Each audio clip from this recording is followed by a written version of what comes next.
एपटे डाल गुड़ा काटी देथिले हितांदा भाबुले एंकर तो सीसी ड्यूटी थिला आसिकी फ्रेश है फूल तोलुचंती। Good morning friends. फूल तोड़ा चलती आज शुक्रवार उपास पूजा पटा सरला चा पिया ही नहीं पर्यंत पूजा सरले ही जाइए भोग पाई चा पीबू। बढ़िया लगुच फूल गुड़ाक ना पानी दौच केयर नौ ना ना तम परिश्रम फल ना एगुड़ा सब तम परिश्रम फल टिके कौच गछ गुड़ा सब केमती काटिकी पूरा खुर्सेक सार फार देदेवा से करदौ न दुब भी तोड़ मनर करके आ बेल पत्र आण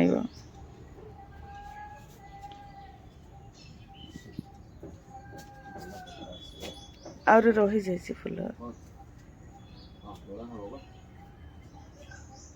टगर फूल बेस तोलिया दरकार नहीं।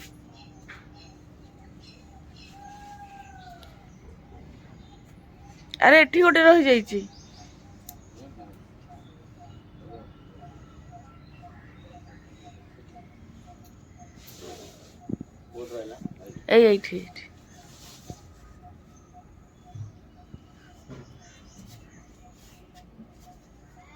आउरी रही जाइए बोधे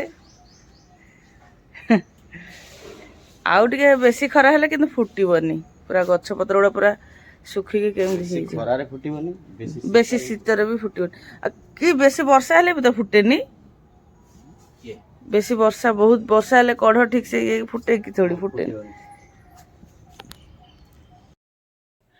रही रही मो कंढे मत सरप्राइज कर दूची आज 8:30 भी बाजिनी गाधे की रेडी हो गलानी एमती सरप्राइज करनी बाबा मरी जीवे मामा ओल कोचिंग फिर से स्टार्ट हो मोर स्टार्ट कहीं कोचिंग रो अच्छी कौन तू से टी शर्ट पिंधि जाऊ कि कोचिंग रो पिंधुनु तो अच्छी कौन 12th रो स्टार्टिंग रे टिके डिसिप्लिन रही जे।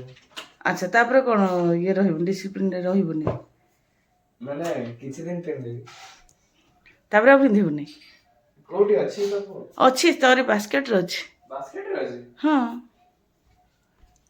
एबे दरकार कि तोते ना देखि रे था कोचिंग जीवा टाइम थोड़ी देखि एथिरे थिबो नहले ए जो टॉप रे थिबो। पूजा बर्त सब सरी गलानी कंढे पर्यंत ब्रेकफास्ट करनी चाटा भी बसई देते चा भी हो गलानी एबे जीवु चा पीबू चा हो गला छाणिक ने भी आसली ये भी आम रेडी रुड़ा हो गलानी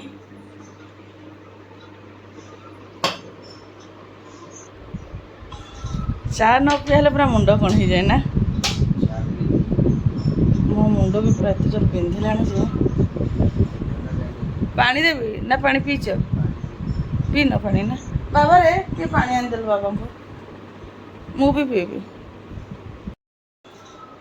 खाई दउनु हां खाई क्षीर बिस्कुट खाइबो।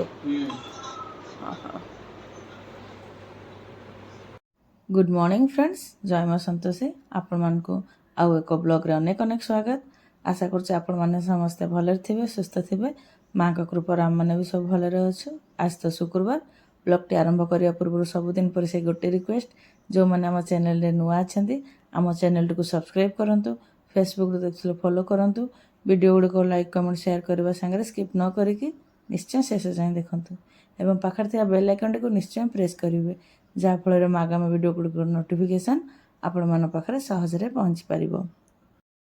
आज तो शुक्रवार आमर उपास से आज टी चा पीवा लेट होगा चा पीवा लेट होगा कौन पूजा बटा सारिकी भोग पाई ही चा पिया हम से सका चा न पीकी पूजा कर सारिकी भोग पाइलु तापर आम दीज बस चा पीऊचु चा पीबू पचार आज लंच रे कौन रोसे करी कारण देहटा आज मोर सेमती किसी भल लगुनि सका पूरा मांदा मांदा लगुच से भावी किसी हल्का फुल्का करदेवी कल जो डाकुची शुण टे ये चना गुड़ अच्छे गाई की देदेव कहीं केत गाई आसो न आसो किसी ठिकना नहीं आ बोईतालु टे आनदेव ना बोईतालु हम जदि काकुड़ी ये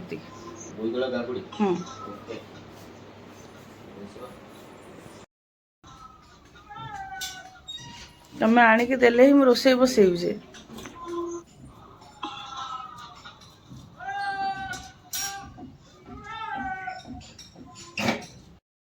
ଗୋଟେ ଛୁଆ ଏପର୍ଯ୍ୟନ୍ତ ନ ଖାଇ ଖାଲି ଏପଟ ସେପଟ ହଉଛି। ବାବା ଏତେ ବେକାର ଛୁଆଟା ମୁଣ୍ଡ ବିନ୍ଧୁଛି। ମୁଣ୍ଡଟା ବିନ୍ଧୁଛି, ମୁଣ୍ଡରେ ବାଜି ଯାଇଥିଲେ ମୁଣ୍ଡଟା ଏତେ ଜୋର ବିନ୍ଧୁଛି ପୁରା। ପିନ୍ଧେଇବା ପାଇଁ ପକେଇଥିଲି। ଦେଖିବ ଆଉ ଥରେ ଟ୍ରାଏ କରିବ। ବୋଧେ ବାବା ଆସିଲେ କଣ ଦେବି ବୋଇତାଳୁ ଆଣି। ହଁ ଯା ଯା ଯା। ତମେ ତ ଲାଇନରେ ବାବା ପଶିଲେ ଜାଣିପାରିବ। ବୋଇତାଳୁ ନଥିଲା ତ ଘରେ ମୁଁ କହିଲି ଯା ବୋଇତାଳୁ ଆଣିବ। ଲଞ୍ଚରେ ଆଜି ଚଣା ଡାଲି ଆଳୁ ବୋଇତାଳୁର ତରକାରୀ କରିଦେବି, ତା ସାଙ୍ଗକୁ ରୁଟି। ଶୁକ୍ରବାର ତ ସବୁ ସାଧାରେ ହବ। ଏହେ ଗାଈକି ଦେଲ କି ନାଇଁ ଚଣା ଗୁଡ? ଗାଈକି ଦେଇନି। ଆଗେ ଗାଈକି ଦବ ତାପରେ ଯୋଉ କାମରେ ଯିବ। ଗାଈକି ଦେଇକି ଇନଫର୍ମ କରିବି ତମକୁ ଏବେ। ହଁ ନହେଲେ ମୋ ମନଟା ସେଇଠି ଥିବ। ନା ଏଇଟା ଟିକେ ଯଦି ନ ଇଏ ହେଇଗଲା ଭୁଲି ହେଇଯିବ। ହଁ ହଁ ଖାଇଲଣି ନା? ହଁ ହେଡଫୋନଟା ଖୋଲ। ନା ଥାଉ। ଆଉ ସେ ତ ତାଙ୍କର ବୋଇତାଳୁ ଆଣି ଦେଇକି ଗଲେଣି। ପୁଅ ବି ତାର ଖାଇଲାଣି। ମୁଁ ଯିବି ପରିବା ପତ୍ର କାଟିବି। ଏଠି ଚଣା ଡାଲିଟା ଦେଖାଯାଉଛି ନାହିଁ। ଚଣା ଡାଲିଟା ସକାଳୁ ଭିଜେଇ ଦେଇଥିଲି। ମୁଣ୍ଡଟା ବିନ୍ଧୁଛି, କିଛି କରିବା ପାଇଁ ଇଚ୍ଛା ଲାଗୁନି। କଣ କରୁଛ ଆମେ? ପରିବା କାଟିକି ଡାଲି ଦଉଛି ଚଣା ଡାଲି। ତମେ କହୁଥିଲ ମୁଣ୍ଡ ବିନ୍ଧୁଥିଲା ତମର? ମୁଣ୍ଡ ବିନ୍ଧିବ ବୋଲି କାମ କରିବ ନା ନାହିଁ। ନକଲେ ଖାଇବ କେମିତି? ପରିବା କାଟିକି ଡାଲି ଧୋଇକି ନେଇ ଆସିନି। ଡାଲିଟା ବସେଇ ଦେଇକି ଯିବି। ଡାଲି ଫୁଟିଲା ଭିତରେ 2 ମିନିଟ୍ ଟିକେ ଗଡ଼ି ପଡ଼ିବି। ଏତେ ଜୋର ମୁଣ୍ଡ ବିନ୍ଧୁଛି ଯେ କୁହନ୍ତୁନି। ଡାଲି ତ ବସେଇ ଦେଲେଣି, ଲୁଣ ହଳଦୀ ଏବେ କିଛି ଦେଇନି। ଡାଲିଟା ଫୁଟିଯାଉ, ଫେଣ କାଢ଼ି ସାରିକି ଏକା ସାଙ୍ଗରେ ପରିବା ଆଉ ଲୁଣ ହଳଦୀ ଦେବି। ଡାଲି ତ ଫୁଟିଗଲାଣି, ଏବେ ପରିବା ସବୁ ଦେଇଦେବି। ଲୁଣ ହଳଦୀ ଆଉ 2ଟା ତେଜପତ୍ର ବି ଦେଇଦେବି। ଗୋଟେ ସିଟି ଦେଇକି ବନ୍ଦ କରିଦେବି। ଏଇଟା ସବୁ ଇନଷ୍ଟାଣ୍ଟ ତରକାରୀ, ଆଉ ଭଲ ବି ଲାଗେ।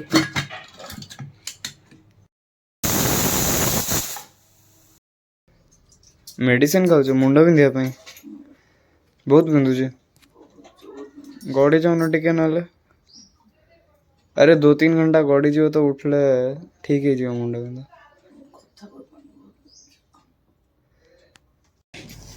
ସକାଳୁ ତ ଦେହଟା ଟିକେ ଭଲ ଲାଗୁନଥିଲା, ତାପରେ ଧୀରେ ଧୀରେ କରି ଏତେ ଜୋର ପୁରା ମୁଣ୍ଡ ବିନ୍ଧିଲା ଯେ ନ କହିଲା ଭଳିଆ। ସେଥିପାଇଁ ଗୋଟେ ମେଡ଼ିସିନ ଖାଇକି 10 ମିନିଟ୍ ଭଳିଆ ରେଷ୍ଟ କରିଥିଲି। ଆଉ ଟିକେ ଗଡ଼ିଥିଲେ ଭଲ ଲାଗିଥାନ୍ତା, କିନ୍ତୁ ଯଦି ଗଡ଼ି ପଡ଼ିବି ଲେଟ୍ ହେଇଯିବ, ପୁଣି ଲଞ୍ଚ ଟାଇମ୍ ହେଇଯିବ। ସେଥିପାଇଁ ଭାବିଲି ଯାଏ ଅଟାଟା ଦଳି ଦିଏ। ତରକାରୀ ତ ସିଝେଇ ଦେଇଥିଲି, ଏବେ ଅଟା ଦଳୁଛି। ଅଟା ଦଳିକି ଯାଇକି ତରକାରୀଟା ବଘାରିବି। ଯେଉଁ ଭଳିଆ ମୁଣ୍ଡ ବିନ୍ଧୁଥିଲା, ଯଦି ମେଡ଼ିସିନଟେ ଖାଇକି 10 ମିନିଟ୍ ଗଡ଼ି ନଥାନ୍ତି, ଏଇ ଅଟା ଟିକକ ବି ଆସିକି ଦଳି ପାରିନଥାନ୍ତି। ଯୋଗକୁ ଆହୁରି କୁହନ୍ତୁ ପରିବାପତ୍ର କାଟିକି ତରକାରୀଟା ସିଝେଇ ଦେଇଥିଲି, ନହେଲେ ସେତିକି ବି କରିବା ମୁସ୍କିଲ ହେଇଯାଇଥାନ୍ତା। ଅଧାଅଧି କାମ ହେଇଯାଇଛି ବୋଲିକି ଏତିକି ଟିକକ ମାନେ ଏତେଟା ବାଧିବନି। ତାପରେ ଆଜି ଶୁକ୍ରବାର, ଅନ୍ୟ କେଉଁଠି ଖାଇ ହେବନି, ମାନେ ଆଜି ନ କରିବାର ଉପାୟ ବି ନାହିଁ। ସେଥିପାଇଁ ଯାହା ବି ହଉ ରୋଷେଇ ଟିକକ ମୋତେ କରିବାକୁ ପଡ଼ିବ। ଅନ୍ୟ ବାର ହେଇଥିଲେ ଯାହା ଯେମିତି ମାନେ ରୁଟି ହଉ ଭାତ ହଉ କରିଦେଇଥିଲେ, ତରକାରୀ ବି ନେଇ ଆସିଥାନ୍ତେ କି ଯାହା ଯେମିତି ହେଇଥାନ୍ତା। କିନ୍ତୁ ଆଜି ତ କେଉଁଠି ବାହାରେ ଆଉ ଖାଇ ହେବନି, ସେଥିପାଇଁ କରିବାକୁ ପଡ଼ିବ ହିଁ ପଡ଼ିବ। ଅଟା ତ ଦଳିକି ଆସିଗଲାଣି, ଏବେ ତରକାରୀଟା ବଘାରିବି। ତରକାରୀ ବଘାରିବା ପାଇଁ ଫ୍ରାଇଂ ପ୍ୟାନ୍ ବସେଇକି ତେଲ ଦେଇଦେଇଛି। ତେଲ ତ ଗରମ ହେଇଗଲାଣି। 2ଟା ଜିରା ଦେଇଦେବି, ଗୋଟେ ଶୁଖିଲା ଲଙ୍କା, ଅଦା ଛେଚିକି ରଖିଛି ତାକୁ ଦେଇଦେବି।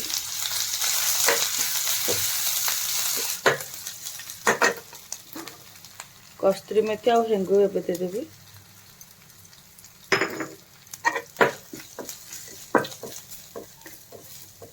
ମସଲା ସବୁ ତ ଭାଜିଗଲାଣି, ଏବେ ତରକାରୀ ଦେଇଦେବି। ପୁରା ପ୍ଲେନ୍ ତରକାରୀ, ସେମିତି କିଛି ନାହିଁ, ସାଧା ସିଧାରେ ପୁରା।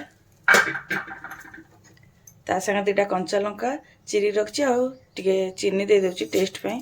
ବୋଇତାଳୁଟା ବି ଏତେ ଭଲ ନଥିଲା, ପୁରା ଧଳା ଧଳା ଥିଲା। ଚିନି ଟିକେ ନଦେଲେ ପୁରା ଖାରୁଆ ଲାଗିବ।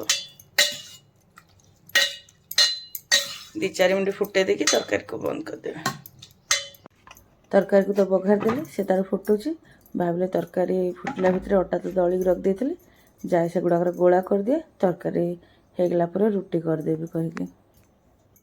ଅଟା ସାଙ୍ଗେ ସାଙ୍ଗେ ଦଳିକି ରୁଟି କଲେ ଆଉ କିଛି ସମୟ ରଖିକି ରୁଟି କଲେ ତା ଭିତରେ ବହୁତ ତଫାତ୍ ଥାଏ। ସାଙ୍ଗେ ସାଙ୍ଗେ ଅଟାଟା ଦଳିକି ରୁଟି କଲେ ଭଲ ହୁଏ ଯେ, କିନ୍ତୁ ଅଧଘଣ୍ଟେ କି ବେଶୀ ଅଧଘଣ୍ଟେ କି 40 ମିନିଟ୍ ଭଳିଆ ରଖିଦେଇକି ରୁଟି କଲେ ଆଉ ଟିକେ ବେଶୀ ରୁଟି ଭଲ ହୁଏ, ପୁରା ସଫ୍ଟ ହୁଏ। ରୁଟି ତ କରିକି ଆସିଗଲେଣି, ପୁଅକୁ ପଠେଇଥିଲୁ ଯାହା ଦେଖିବୁ ଗାଈ କି କୁକୁର କେହି ଥିଲେ ତାଙ୍କ ରୁଟି ତାଙ୍କୁ ଦେଇଦେବା। ଦେଖିଲା ବେଳକୁ କେହି ବାହାରେ ନାହାନ୍ତି। ଏତେ ଖରାରେ ବି କେଉଁ ପଶୁ ବାହାରେ ରହିବେ? ଖରା ମଉଳିଲେ ଯାଇକି 4ଟା ବେଳକୁ ଯଦି କେହି ଆସିବେ, ନହେଲେ ଦେଖିବା କ'ଣ ହେବ। ଏବେ ପୁଅ ଟିଭି ଦେଖୁଛି, ତା ସାଙ୍ଗରେ ବସିକି ଏବେ ମୁଁ ଟିଭି ଦେଖିବି।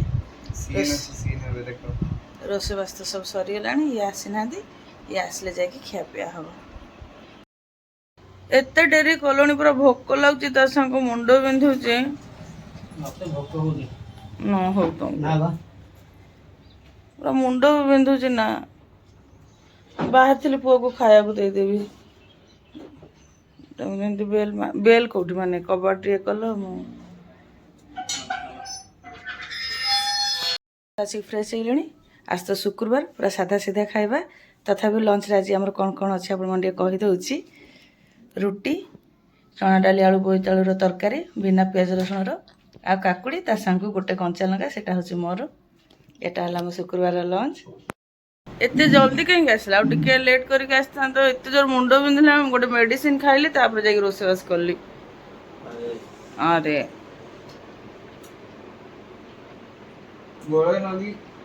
ଲୁଣ ନା ପକେଇ କଣ୍ଢେଇ କଲା ତା ଇଏରେ ତରକାରୀ ଟିକେ କଳା ଲୁଣ ପକେଇବା ପାଇଁ। ମତେ ଭଲ ଲାଗେନି କଳା ଲୁଣ, ତା ସ୍ମେଲ ବି ଭଲ ଲାଗେନି। ଆମ ଚିଣ୍ଟୁ ପିଣ୍ଟୁକୁ ଭାରି ପସନ୍ଦ, ସବୁ ତରକାରୀ ପକେଇଦେବେ, ସବୁଥିରେ, ଖାସ କରି ମଟର ତରକାରୀରେ।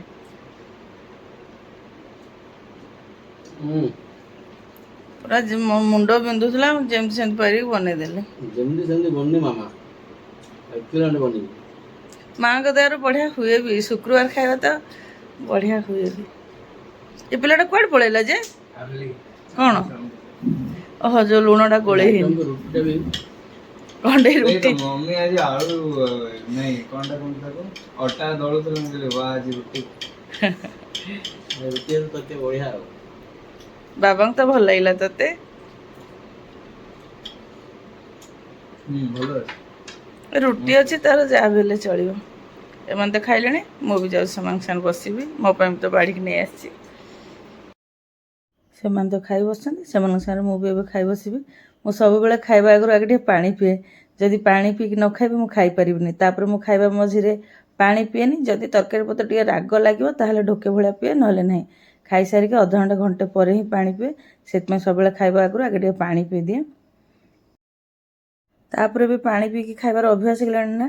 ଯେଉଁଦିନ ବାଇଚାନ୍ସ ଢୋକେ ପାଣି କି ଢୋକେ 2 ଢୋକ ପାଣି ନ ପିଇଥିବି, ଖାଇବି ନା, ଖାଲି ମୋତେ ତାଳୁକୁ ଲାଗିବ, ତଣ୍ଟି ପୁରା ଶୁଖିଗଲା ଭଳିଆ ଲାଗିବ, ଆଉ ଖାଇବାଟା ବି ଶାନ୍ତି ଲାଗିବନି। ସେଥିପାଇଁ ସବୁବେଳେ ଆଗେ ପାଣି ପିଇଦିଏ, ତାପରେ ଯାଇକି ଖାଏ। ତେବେ ଯା ହଉ, ଆଜି ତ ପୁରା ପ୍ରବଳ ମାତ୍ରାରେ ମୁଣ୍ଡ ବିନ୍ଧୁଥିଲା। ଏବେ ଅବଶ୍ୟ ଖାଇଲା ବେଳକୁ ଟିକେ ମୁଣ୍ଡ ବିନ୍ଧା କମ୍ ଅଛି, ନହେଲେ ଖାଇ ବି ପାରିନଥାନ୍ତି। ବ୍ଲଗ୍ଟିକୁ ଆଉ କଣ୍ଟିନ୍ୟୁ ନ କରିକି ଏଇଠି ରଖିଦେଉଛି। ଆଶା କରୁଛି ଆଜିର ବ୍ଲଗ୍ଟି ଆପଣମାନଙ୍କୁ ପସନ୍ଦ ଆସିବ। ବ୍ଲଗ୍ଟି ପସନ୍ଦ ଆସିଲେ କମେଣ୍ଟ କରିବେ, ଲାଇକ୍ ଆଣ୍ଡ ସେୟାର କରିବେ। ଆପଣମାନଙ୍କ ସପୋର୍ଟ ଏବଂ ସହଯୋଗର ଅପେକ୍ଷାରେ ରହିଲୁ। ଜୟ ମା ସନ୍ତୋଷୀ।